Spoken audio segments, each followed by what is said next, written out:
Hello मेरे प्यारे बच्चों, बोलो क्या हाल है। आज मैं इतनी खुश क्यों हूँ? क्योंकि मेरा टारगेट कंप्लीट होने को आया।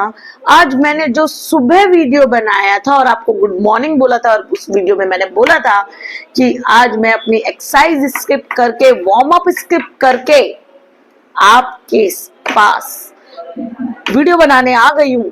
तो ऑलमोस्ट कंप्लीट होने को आ गया है। ए सेक्शन हम सभी पेपर के चढ़ा चुके हैं और बी सेक्शन नहीं मिला है तो एडिटिंग में पड़ा होगा, प्राइवेट में पड़ा होता है वीडियो, वो एडिट होके आपको रात तक पहुंच जाएगा। और बी सेक्शन खाली पेपर नंबर 5 और 6 का बाकी है, 4 तक मैं कंप्लीट कर चुकी हूँ। एक चीज आप मेरे से और सीख सकते हो, पता है? टारगेट्स। तो आप बड़े बड़े टारगेट्स मत बनाओ, हाथी जैसे टारगेट बनाओगे तो it is difficult to achieve. समझ में आया? तो छोटे छोटे टारगेट बनाओ। जैसे मैंने आज छोटा टारगेट सुबह आपके सामने बनाया था, प्रॉमिस किया था कि I will try to complete section A and B of paper 1 to 6 आज की डेट में आपको मिल जाएंगे। और अभी बहुत सारा टाइम बाकी है आज की डेट कंप्लीट होने में, है ना? उससे पहले ही आपको मिल जाएंगे। तो देखो, मैंने अपने टारगेट पूरे किए। आपके भी एग्जाम आ रहे हैं, आप क्या करो? टारगेट्स बनाओ, छोटे छोटे टारगेट बनाओ। जैसे आज मुझे गाला का पेपर नंबर 1 या आइदर पूरा कर देना है, आइदर सभी पेपर्स का सेक्शन डी कंप्लीट कर देना है, सी डी कंप्लीट कर देना है, सी डी ई कंप्लीट करना है। It depends on your capacity. आपकी कैपेसिटी कितनी है उसके अकॉर्डिंग बनाओ। सब जने एक जैसे नहीं होते। ओके, मैं ये नहीं बोल रही कि आप मुझे फॉलो करो या फॉलो सब। 90% वाला होगा तो मैं उसको ये बोलूंगी कि टारगेट बनाओ भाई, 3 पेपर एक साथ एक दिन में कंप्लीट हो जाने चाहिए। 9 घंटे आप वर्कआउट कर सकते हो आराम से। वर्कआउट मतलब ये नहीं, वर्कआउट मतलब राइटिंग प्रैक्टिस, ठीक है? लेकिन अगर आप 60, 40, 50, 70 वाले हो तो आप थोड़ा कम बना सकते हो, डजंट मैटर, ठीक है? तो आ जाते हैं, कौन सा पेपर नंबर 5 चल रहा है? Paper number 5 section B. So let's go on our screen. चलो स्टार्ट करते हैं पेपर नंबर 5 सेक्शन बी, ठीक है? चलो, which type of asset is goodwill? goodwill बोलो, कौन सी एसेट है? goodwill is an intangible asset। कैसा बच्चों जैसा क्वेश्चन पूछते हैं मैम, एग्जाम में तो ऐसे पूछते ही नहीं है। हाँ, ये भी है। नहीं, ऐसा नहीं है, इजी भी पूछता है, टफ भी पूछता है, डिपेंड्स, ठीक है? कौन देखो, जो लोग ये बोलते हैं ना, 1 मिनट रुको, खाली मेरे को ये फोन देखने दो। जो लोग ये बोलते हैं ना कि इसमें से 90% आ जाएगा, इसमें से 70% हो जाएगा, मैं बोलती हूँ, मेरा एक फिक्स डायलॉग है, बुक में से 100% आ जाएगा। सिंपल। तो बुक में से 100 क्यों पूछते हो? मेरे को समझ नहीं आता, आप यही क्यों पूछते हो कि क्या आप हमें इंपॉर्टेंट क्वेश्चन दे सकते हैं? मैम प्लीज इंपॉर्टेंट क्वेश्चन दे सकते हैं क्या आप? अरे क्या सिली बात है। इंपॉर्टेंट बुक दे सकती हूँ, दूं मैं इंपॉर्टेंट बुक? पूरे साल दी आपको इंपॉर्टेंट बुक्स। बुक में से 100% पेपर आ जाएगा, डोंट वरी। एक क्वेश्चन इधर से उधर नहीं होगा बुक के अलावा, ठीक है? तो कुछ इंपॉर्टेंट नहीं होता। 100 नंबर का पेपर है, हर जगह से कुछ ना कुछ उठाएंगे तभी 100 नंबर का पेपर बन पाता है। आप खुद बैठो एक दिन 100 नंबर का पेपर बनाने, तो आप एक चुटकी भर क्वेश्चन भी नहीं छोड़ पाओगे, कोई भी टॉपिक नहीं छोड़ पाओगे। 100 नंबर का पेपर, आपकी बीए इको की बुक तो इतनी पतली पतली है, उसमें से बनाना ही टफ होता है। लगता है यार क्या दे इसमें से, एक ही चीज के कितनी बार क्वेश्चन डालेंगे, ठीक है? तो ऐसा नहीं है कि this is important, this is important, this is important. जैसे मेरे बेटे को है ना, मैं लर्न कराती हूँ ना, तो उसको बोलती हूँ, मैं उसके लिए एक वर्कशीट बनाती हूँ एग्जाम से पहले, और उस वर्कशीट में आपको यकीन नहीं मानोगे कि मैं सब कुछ लिख देती हूँ, ज्यादातर सारे क्वेश्चन। तो लेकिन मैं क्या करती हूँ, जो बड़े क्वेश्चन होते हैं वो छोटे वाले में भी ज्यादातर कवर हो रहे होते हैं, तो जो छोटे बड़ों में कवर हो रहे हैं उनको छोटों में से हटा देती हूँ, फिर वो बड़ों में कवर हो जाते हैं, और जो एक्स्ट्रा छोटे छोटे बच रहे हैं वो छोटों में रख देती हूँ। और इस तरीके से मैं उसको पेपर डिजाइन करती हूँ कि जो छोटे क्वेश्चन है वो आपके फिल इन द ब्लैंक्स में कवर हो गए, तो वो फिल इन द ब्लैंक्स में हो जाते हैं, उनको छोटों में से हटा देती हूँ।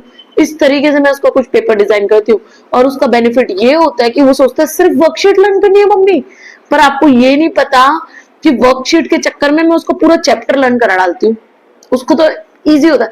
और मम्मी लास्ट में इंपॉर्टेंट वर्कशीट देती है और वो बहुत काम की होती है और उसमें से ही मेरा पेपर आता है। अबे अब वो तो छोटू है, मैं उसको तो उल्लू बना सकती हूँ, पर आप तो बड़े हो, समझदार हो, ठीक है। इतनी छोटी बुक में से अगर मैं आपको 200 क्वेश्चन दे दूंगी, 300 क्वेश्चन दे दूंगी, तो उसमें से 100 क्वेश्चन डेफिनेटली उठ के आ ही जाने वाले हैं, है ना। तो इंपॉर्टेंट क्वेश्चन कुछ नहीं होते, सब कुछ आता है, कहीं से कुछ भी आ सकता है। फिर आप बोलो 80% पेपर वहीं से कवर था, अरे 200 क्वेश्चन मैं भी दूंगी तो 80 क्या, मेरे को लगता है 100% पेपर कवर हो जाएगा, ठीक है। पर 200 क्वेश्चन फिर मैं इतने स्मार्टली डिजाइन करूंगी कि आपकी पूरी बुक कवर हो जाएगी वर्कशीट में। समझ में आ रहा है? तो ये होता है। तो अल्टीमेटली आपका पूरा बुक ही डिजाइन होता है वो, ओके। तो आप इससे अच्छा बुक कंप्लीट करो, और अभी भी आपके पास इनफ टाइम है। आप ये मत सोचो नाउ इट्स टू लेट, कुछ लेट नहीं होता है, ठीक है। अभी भी आपके पास टाइम है। अभी भी अगर आप 7 से 8, आप देख रहे हो आज मैंने कितने वीडियो अपलोड किए, आप जाके देखो मेरे यूट्यूब चैनल पे। इवन 4 से 5 प्राइवेट में भी पड़े हैं। जो एडिटिंग वाली बंदा है ना, वो जा चुका है, और मैं सुबह घर से भी काम कर रही थी। आपने देखा होगा मेरा जो बैकग्राउंड है वो घर का वॉल था, मेरे खुद के द्वारा डिजाइन किया गया था। तो येलो और रेड वॉल है, ठीक है, वो मेरे घर का बैकग्राउंड था, है ना। और अभी मैं ऑफिस में बैठी हूँ, थोड़ी देर पहले मैं एक क्लास में बैठी थी, तब मैं ऑनलाइन भी तो ऑफलाइन भी वो बच्चे टेस्ट दे रहे थे और मैं साथ में उनको देख भी रही थी और वीडियो भी बना रही थी। समझ रहे हो आप? तो मैं आपके लिए कितना काम कर रही हूँ, है ना। आपकी तो एग्जाम है, तो आपको एटलीस्ट मेरे 3 गुना करना है। लेकिन अब भी आप 3 गुना कर लोगे ना, तो मैं आपको गारंटी दे सकती हूँ कि आप अब की बार 90 पार वाले स्लोगन पे खरे उतरोगे, ठीक है। तो इफ यू वांट अब की बार 90 पार, तो कम से कम ऑफिस बॉय, मतलब ऑफिस में जाते हैं ना, जैसे आपके पेरेंट जॉब करता है, कोई भी जॉब करता है, तो 8-8 घंटे नौकरी करनी होती है।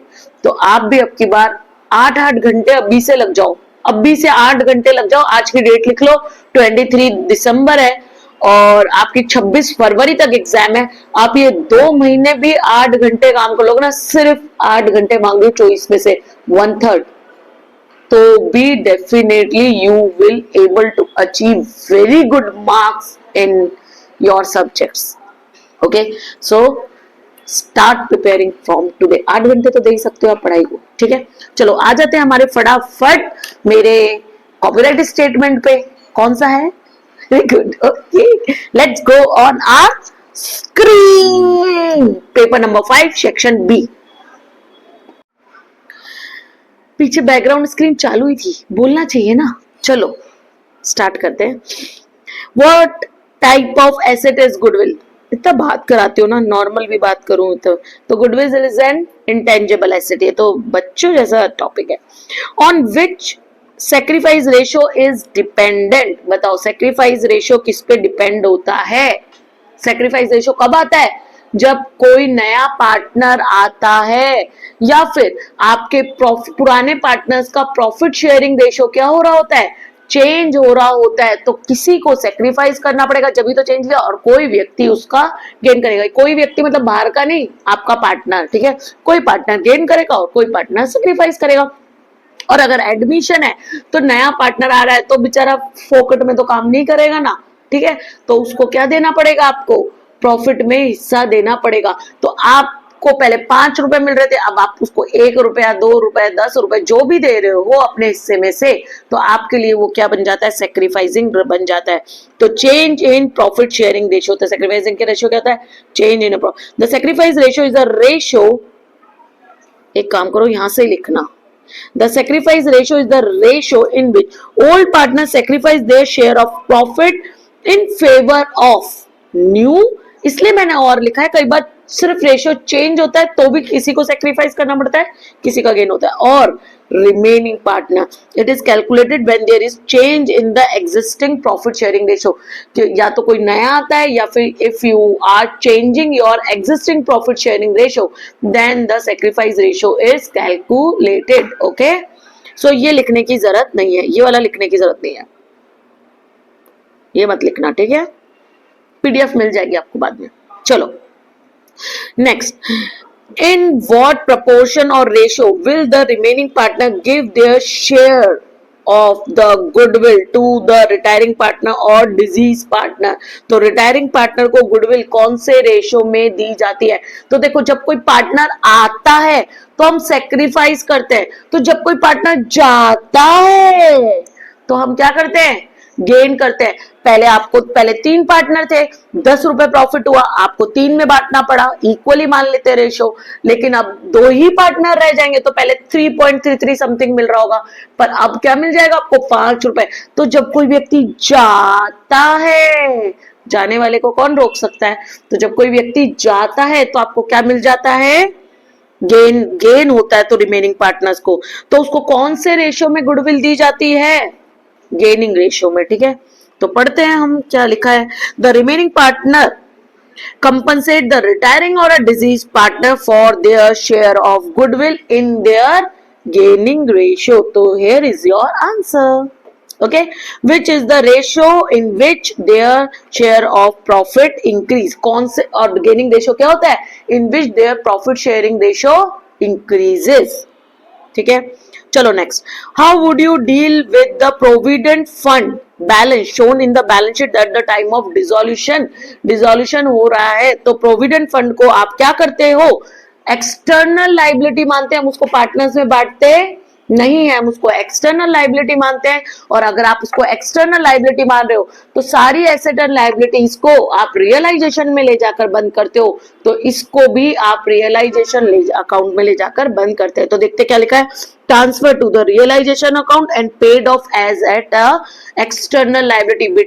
बेटा जब पहले क्या होता था, गवर्नमेंट जॉब वालों को ही पीएफ वगैरह मिलता था, पर अब तो प्राइवेट जॉब वालों को मिलता है। तो आपकी सैलरी का ही कुछ हिस्सा आपका जो क्या बोलेंगे उसको, एम्प्लॉयर है, एम्प्लॉय की सैलरी का ही कुछ हिस्सा काट कर कहा रखता है, आपके पीएफ अकाउंट में रखता है। तो जब आप रिटायर होंगे तब आपको वो पीएफ का पैसा मिलता है, इसलिए वो कंपनी के लिए या फर्म के लिए एक्सटर्नल लायबिलिटी होती है। तो provident fund balance represent a liability towards the employee, इसलिए वो एम्प्लॉय की होती है। And must be settled during the dissolution process, या तो डिसोल्यूशन प्रोसेस में उसको सेटल कर दो, दे दाके खत्म करो जिसकी है, और ट्रीटेड एज ए एक्सटर्नल डेप्ट। और अगर वो नहीं लेके जा रहा तो एक्सटर्नल डेप्ट उसको ट्रीट किया जाता है। पर कौन इस जमाने में कोई छोड़ता है क्या? चलो next. What is the effect on the book of account when the partnership deed is dissolved? तो बुक ऑफ अकाउंट्स पे क्या इफेक्ट होता है जब पार्टनरशिप डीड क्या होती है? डिसॉल्व होती है। तो सारे बुक ऑफ अकाउंट्स आपको क्या करने पड़ते हैं? क्लोज। अरे बेटा जी बता तो रही थी कि सारी एसेट और सारी लायबिलिटीज को आप रियलाइजेशन अकाउंट में, रिवैल्यूशन नहीं, 2 अकाउंट है, रियलाइजेशन और रिवैल्यूशन। तो रियलाइजेशन अकाउंट में नाम ही है रियलाइज, यानी उसको मार्केट में बेचोगे और कुछ पैसा आपको रियलाइज होगा। ठीक है, तो रियलाइजेशन अकाउंट में ले जाकर क्या करोगे? उनको क्लोज करोगे। तो all accounts are closed, all accounts are closed. ढंग से लिखना बच्चों, रुको मैं बताती हूँ, ढंग से नहीं लिखा हुआ है। चलो यहाँ पे देखते हैं what is the effect on the book of account when a partnership deed is close. तो व्हेन द पार्टनरशिप डीड, यहाँ से लिख रहा है when the partnership deed is dissolved और क्लोज्ड, तो सारे book, all the book of accounts are closed by taking them in a realisation account. लिख लो वापस, मैं वापस बोल रही हूँ, वहां पे ढंग से नहीं लिखा हुआ, लेकिन आपको जो पीडीएफ मिलेगी उसमें मैं ढंग से लिख दूंगी, इसलिए मैं बोल रही हूँ, आप लिखो। When a partnership firm is dissolved, all the accounts, all the balance of the accounts, लिखो, all the balance of the accounts will be transferred to the realization account, okay, for close them। ठीक है, close करने के लिए हम उनको वहां लेके चले जाते हैं। In which type of debenture the interest coupons are to be attached when debenture with debenture certificate. तो इन विच टाइप, अच्छा इन विच टाइप ऑफ डिबेंचर, जो इंटरेस्ट जितना परसेंटेज देना है, जैसे 10% डिबेंचर है, 12% डिबेंचर है, तो उस पे आपको कौन से किसके साथ अटैच करना है, are to be attach with the debenture certificate. तो कौन से टाइप में डिबेंचर में अटैच करना होता है, तो बियरर डिबेंचर में अटैच करना होता है। तो पढ़ते क्या लिखा है, bearer debenture are transferred by simply delivery and interest is paid to whoever's present the attached coupon. जितना भी अटैच कूपन में इंटरेस्ट लिखा हुआ है वो आपको मिलता रहेगा, तो आपको वो अटैच करना पड़ता है। एक्चुअली क्या है, ये मैंने लिखने के लिए हमारे एडिटर को दिया था, पता नहीं कहां से कहां शब्द कर दिए, तो जो शब्द इधर उधर हो रहे हैं उनको आप क्वेश्चन के अकॉर्डिंग कर लेना। Answer is correct, bearer debentures आएगा आंसर, ठीक है। तो write down as per the question, तो लिखना bearer debenture, in bearer debenture the interest coupon are to be attached with the debenture certificate, okay, you have to write down only this, वो language मत लिखना। by which ratio liquidity is measured, तो liquidity बोलो कौन से ratio से major की जाती है, करंट रेशियो और लिक्विड रेशियो से। तो either you can write it like this कि current ratio and liquid ratio is liquidity of the company is measured by current ratio and liquid ratio, लिख लो, liquidity is measured by current ratio and liquid ratio. These ratio access the firm ability to meet its short term obligation using its current and liquid asset, तो current ratio and liquid ratio, ठीक है। कुछ extra में लिख दिया है, आप बोलो थ्योरी मैम वैसे याद नहीं होती, आप क्या ये इतना टिपिकल लैंग्वेज लिखवा रहे हो। ओके कोई बात नहीं, मैं इसलिए तो आपको समझा के बता रही हूँ। तो आप ऐसे लिखना, current ratio and liquid ratio is used for measuring liquidity of a firm, okay, कोई प्रॉब्लम नहीं है।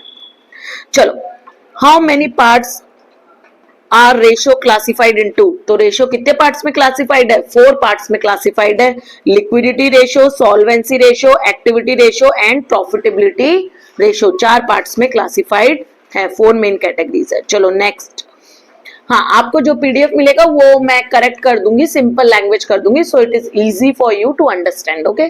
तो पीडीएफ में आपको करेक्शन मिल जाएगा। चलो नेक्स्ट, कभी कभी होता है कि तुम टारगेट देते हो ना तभी ऐसा होता है, टारगेट मत दिया करो मेरे को, तो मैंने पढ़ा ही नहीं, पहले डायरेक्ट स्टार्ट कर दिया। Which transaction is always operating activity, कौन सा ट्रांजेक्शन ऑपरेटिंग एक्टिविटी होता है बताओ। ट्रांजेक्शन रिलेटेड टू रेवेन्यू, यानी आपके रूटीन ऑपरेशन से, यानी आपके रेवेन्यू से रिलेटेड जितने होंगे, वो आपके बिजनेस से रिलेटेड जितने ट्रांजेक्शन होंगे वो ऑपरेटिंग एक्टिविटी में आएंगे। तो main revenue producing activity of the enterprise is known as your operating activities, वो सब ऑपरेटिंग, नाम ही है ऑपरेटिंग, बिजनेस को ऑपरेशन, आप ऑपरेशन क्यों कर रहे हो, प्रोडक्ट को सेल करने के लिए। तो transaction related to main revenue, आपके बिजनेस की जो मेन रेवेन्यू है उससे रिलेटेड जितने भी ट्रांजेक्शन होंगे वो ट्रांजेक्शन क्या कहलाएंगे, आपके क्या कहलाएंगे, comes under the operating activity। चलो, to which activity increase and decrease of bank overdraft is recorded, बताओ कौन से में रिकॉर्ड किया जाता है। बैंक ओवरड्राफ्ट होता क्या है, पहले तो ये बता दो, जब आपके अकाउंट में जितना पैसा पड़ा है उससे ज्यादा आप विड्रॉ करते हो तो that is known as bank overdraft. तो बैंक ओवरड्राफ्ट होता है कि एक शॉर्ट टर्म फाइनेंस होता है given by the bank on a current account पे देता है। बैंक हर किसी को फैसिलिटी नहीं देगा, अगर आपके पास ये पर्सनल अकाउंट है तो आपको नहीं मिलेगा। बिजनेसेस के करंट अकाउंट होते हैं हमारे कॉमर्शियल बैंक में, जैसे अगर मैं श्रीधर इंस्टीट्यूट ऑफ कॉमर्स के नाम से अकाउंट खुलवाऊंगी तो वो मुझे मतलब इंडिविजुअल अकाउंट नहीं देंगे, सेविंग अकाउंट नहीं देंगे, वो कौन सा अकाउंट देंगे, करंट अकाउंट। तो बिजनेस के नाम से जब आप बैंक में, कॉमर्शियल बैंक मतलब जो नॉर्मल, जब जिससे कस्टमर डील करता है वो कॉमर्शियल बैंक होते हैं। तो जैसे मैं एसबीआई में गई और मैंने श्रीधर इंस्टीट्यूट ऑफ कॉमर्स के नाम से अकाउंट खुलवाया तो वो मुझे सेविंग अकाउंट ओपन करके नहीं देंगे, वो कौन सा अकाउंट ओपन करके देंगे, करंट अकाउंट। तो बिजनेसेस का कौन सा होता है, करंट अकाउंट, और करंट अकाउंट पे ही ओवरड्राफ्ट फैसिलिटी मिलती है, ठीक है। तो ये क्या होता है, शॉर्ट, क्यों, क्योंकि शॉर्ट टर्म फाइनेंसिंग एक्टिविटी होती है। अगर बिजनेस को रूटीन ऑपरेशन के लिए छोटे छोटे पैसों की जरूरत है तो आपको इधर उधर दौड़ना नहीं है, तो क्रेडिट कार्ड में भी लिमिट होती है और ऐसे ही बैंक आपको ओवरड्राफ्ट फैसिलिटी भी 10, 5, 15 दिन के लिए देती है।